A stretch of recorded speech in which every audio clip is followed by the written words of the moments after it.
पिछले जन्म में मैं अपनी गर्लफ्रेंड के साथ टैटू बनवाने गया था। मेरी गर्लफ्रेंड एक विशाल नागिन में बदल गई, जबकि मैं कई 100 किलो की एक मोटी भेड़ बन गया। अपनी शक्ति विकसित करने के लिए मेरी गर्लफ्रेंड ने मुझे ही निगल लिया। उस समय शरीर और अपने अंतहीन पछतावे के साथ मेरी चेतना खत्म हो गई। लेकिन जब मेरी आंखें दोबारा खुली तो मैं खुद को प्रलय आने से एक दिन पहले पाया। इस बार मैंने कसम खाई कि मैं खाद्य श्रृंखला में सबसे नीचे नहीं, बल्कि ऐसा बनूंगा कि कोई मुझे अपना भोजन समझने की हिम्मत न करे। 8 मशहूर टैटू मास्टरों के हाथों से टैटू मशीनें लगभग छूटकर जमीन पर गिर गईं। वे मुझे ऐसे देखने लगे जैसे मैं कोई पागल इंसान हूँ। एक बुजुर्ग टैटू मास्टर बोला, बेटे, तुम्हें अपनी जान प्यारी नहीं है क्या? पांगु का आकाश फाड़ने वाला टैटू पहले ही एक निषिद्ध भाग्य चिन्ह है, और तुम उसके ऊपर नाव ड्रैगन वाला ताबूत भी बनवाना चाहते हो। वह कोई साधारण पौराणिक चिन्ह नहीं है, वह ऐसा निश्चित टैटू है जो अनगिनत प्राणियों का विनाश कर सकता है। मैं हल्का सा मुस्कुराया। 1 करोड़ रुपये भी काफी नहीं है, तो मैं तुम्हें 10 करोड़ दूंगा। मैं चाहता हूँ कि टैटू तुम खुद बनाओ, बाकी लोग तुम्हारी मदद करेंगे। 7 दिनों के भीतर पूरा होना चाहिए। बूढ़े टैटू मास्टर का चेहरा बदल गया। 7 दिन? तुम पागल हो गए हो क्या? इतने बड़े टैटू को 7 दिनों में पूरा करना लगभग असंभव है। 3 दिन बाद जियांगजो शहर के बाहरी इलाके में स्थित एक सुनसान पहाड़ी क्षेत्र में ब्लैकस्टोन नाम का एक पुराना भूमिगत बेस था। ऊपर से देखने पर यह शीत युद्ध के समय का बना एक पुराना बंकर लगता था। बाद में इसे एक भारी सुरक्षा वाली जेल में बदल दिया गया था, लेकिन मैं जानता था कि इसका असली रूप कुछ और था। यह पुराने युग में बनाया गया एक गुप्त भूमिगत कमांड सेंटर था। इसकी मुख्य संरचना, ऊर्जा कुआं, वेंटिलेशन सिस्टम और पानी की व्यवस्था आज भी मौजूद थी। मैंने जो पैसा खर्च किया था उसका उद्देश्य नया बेस बनाना नहीं था, बल्कि इस पुराने बेस को दोबारा सक्रिय करना था। मैंने इसकी सुरक्षा मजबूत करने, ऊर्जा प्रणाली को ठीक करने और हथियार प्रणाली को फिर से चालू करने का आदेश दिया। इन 3 दिनों में मैं सिर्फ एक बार ब्लैकस्टोन बेस गया। मैंने कॉन्ट्रैक्ट पर हस्ताक्षर किए, संरचना की जांच की और यह सुनिश्चित किया कि ऊर्जा कुआं और वेंटिलेशन सिस्टम अभी भी काम करने लायक है। बाकी सभी काम मैंने अपने वकील और निर्माण टीम को सौंप दिए। मैंने तुरंत एक बड़ा कॉन्ट्रैक्ट साइन किया। देश की सबसे अच्छी सुरक्षा और निर्माण टीम से संपर्क करो। मैं चाहता हूँ कि अगले 10 दिनों में यह जगह ऐसी प्रलयरोधी किलेबंदी बन जाए जहाँ एक मक्खी भी बिना अनुमति के प्रवेश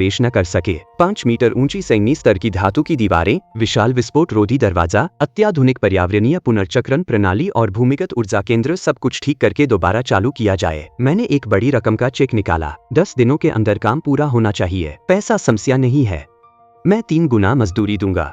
24 घंटे काम चलेगा। मेरे आदेश जारी होते ही पूरे जियांगजो के निर्माण जगत में हलचल मच गई। इस समय मैं भूमिगत टैटू स्टूडियो घोस्ट एक्स के सबसे अंदर वाले कमरे में बैठा था। मेरी ऊपरी शरीर की त्वचा पूरी तरह खुली हुई थी। पीली रोशनी दीवारों पर पड़ रही थी।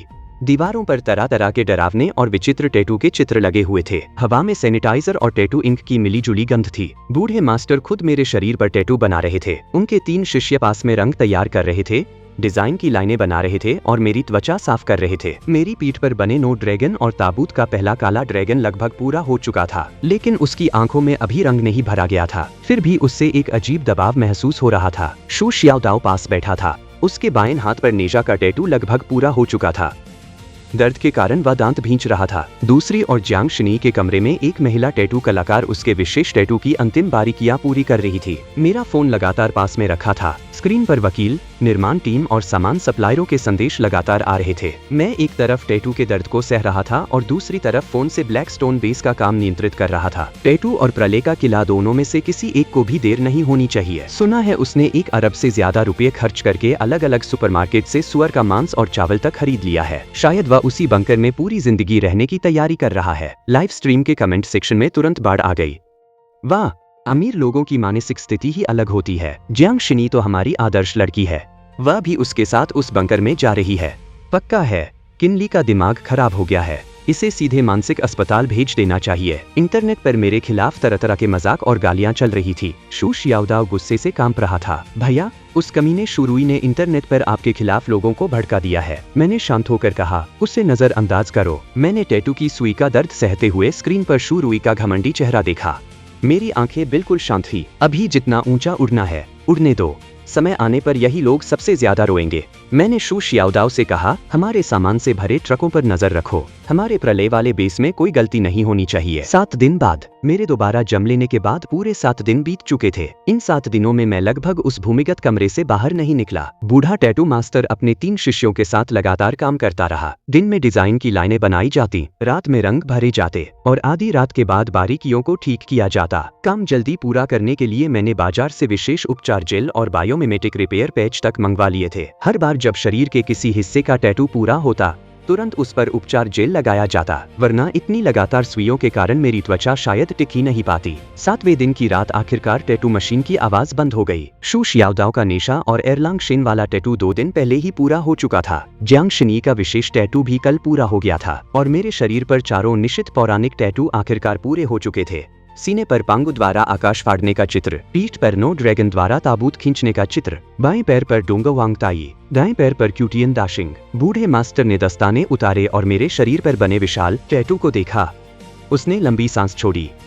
हो गया किनली, मैंने पूरी जिंदगी टैटू बनाए हैं, लेकिन इतना बड़ा काम कभी नहीं किया। पांगु, नो ड्रैगन वाला ताबूत, डोंगा वांग ताई और क्यूटियन दाशिंग। इतना बड़ा सेट पूरे जियांगजो में शायद कोई दूसरा टैटू मास्टर बनाने की हिम्मत नहीं करेगा। मैं टैटू वाली कुर्सी से उठा। चारों निश्चित टैटू मेरे सीने, पीठ और दोनों पैरों पर फैल चुके थे। हर लाइन बेहद तीखी, प्राचीन और भारी दिखाई दे रही थी। खासकर मेरी पीठ पर बना नो ड्रैगन वाला ताबूत, नो काले ड्रैगन दोनों तरफ से ऊपर की ओर घूमते हुए बने थे।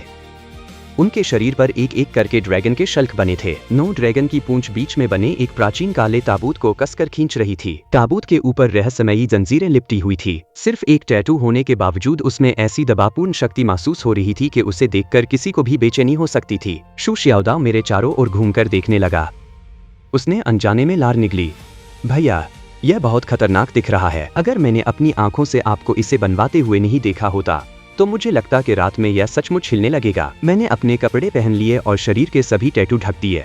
अभी ये सिर्फ टैटू है, जब लाल चांद दिखाई देगा तभी ये वास्तव में जागेंगे। शू शियाओदाओ अचानक रुक गया। लाल चांद? मैंने कोई जवाब नहीं दिया, बस फोन निकाला और समय देखा। लाल चांद के प्रकट होने में अभी 12 दिन बाकी थे। मैंने कहा, चलो ब्लैक स्टोन बेस चलते हैं।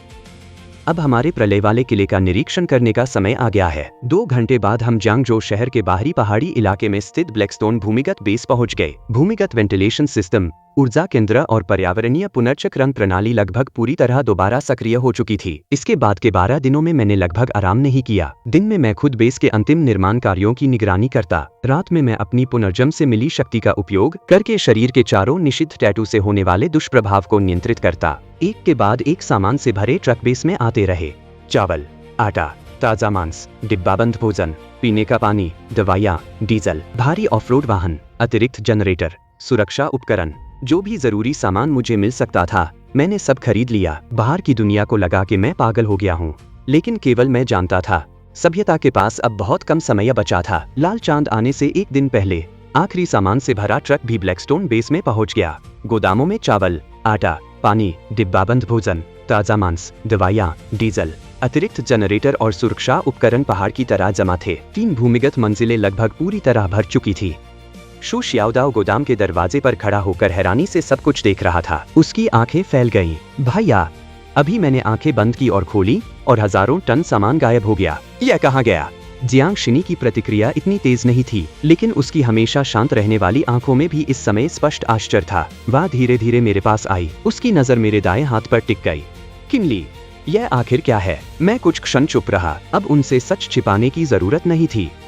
लाल चांद के आने में 24 घंटे से भी कम समय बचा था। उन्हें सच्चाई जानना जरूरी था। मैंने धीरे से कहा, यह एक आयामी भंडारण स्थान है। इसका संबंध मेरे शरीर में हुए कुछ विशेष बदलावों से है। अपने पुनर्जन्म की पूरी कहानी मैंने अभी भी उन्हें नहीं बताई। ऐसा इसलिए नहीं था कि मुझे उन पर भरोसा नहीं था, बल्कि इसलिए कि इस समय बहुत ज्यादा सच जानना उनके मानसिक दबाव को और बढ़ा सकता था। मैंने आगे कहा, तुम दोनों को बस इतना जानना जरूरी है कि इस जगह में बहुत बड़ी मात्रा में सामान रखा जा सकता है। लाल चांद के आने में 24 घंटे से भी कम समय बचा था और इसके अंदर समय लगभग रुक जाता है। खाना खराब नहीं होगा, शुक्र, दवाइयाँ अपनी क्षमता नहीं खोएंगी, डीजल, ईंधन और दूसरी जरूरी चीजें भी लंबे समय तक सुरक्षित रह सकती हैं।